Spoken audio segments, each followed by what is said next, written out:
Hey guys, welcome to my lash mapping series. I created this series because I wanted to give you guys some of my tips on how I do lash mapping on my clients.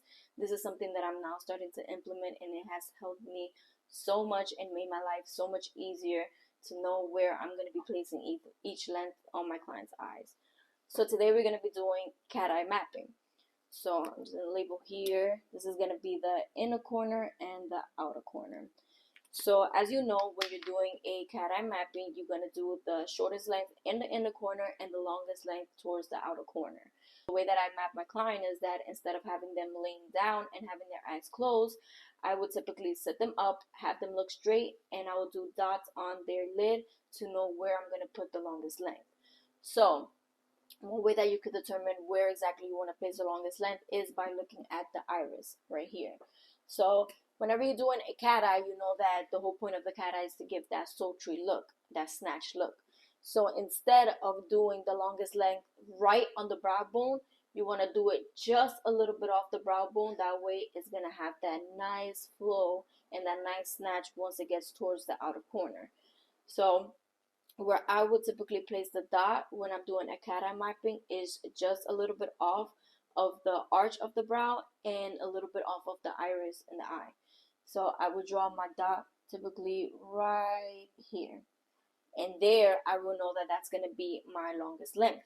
So once I do that, I lay my client back down, I tape them up, I put the eye pads, and I start drawing out the lengths that I'm going to be using on her. So for example, since I said the inner corners are going to be obviously the shortest length, so I'm going to start off with 9. Then I'm going to move on to 10, 11, 12, and then I'm going to stop right here just before I get to the dot.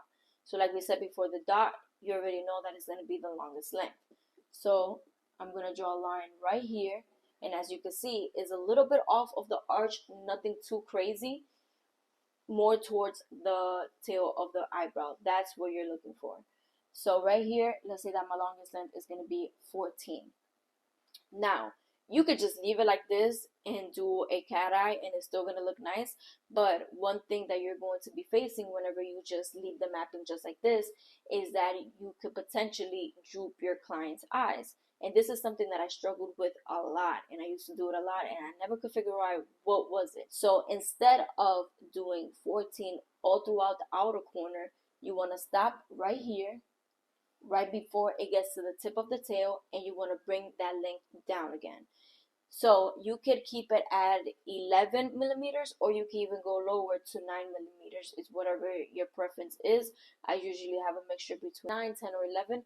I never go above 11 millimeters just because the lashes on the inner corner and on the outer corner are more on the weaker side, and I don't want to put too much of a long length on them that could possibly cause permanent damage to them. So I will put it at 11 millimeters, the max. You could go, again, like I said, you could go down even lower if you want, because you're not going to be able to notice the difference when you're looking at the client face to face, because what's going to happen is that 14 is going to mask the 11 millimeters in the outer corner. This is something that I've implemented on all of my cat eye looks. It doesn't matter if it's long, it doesn't matter if it's short.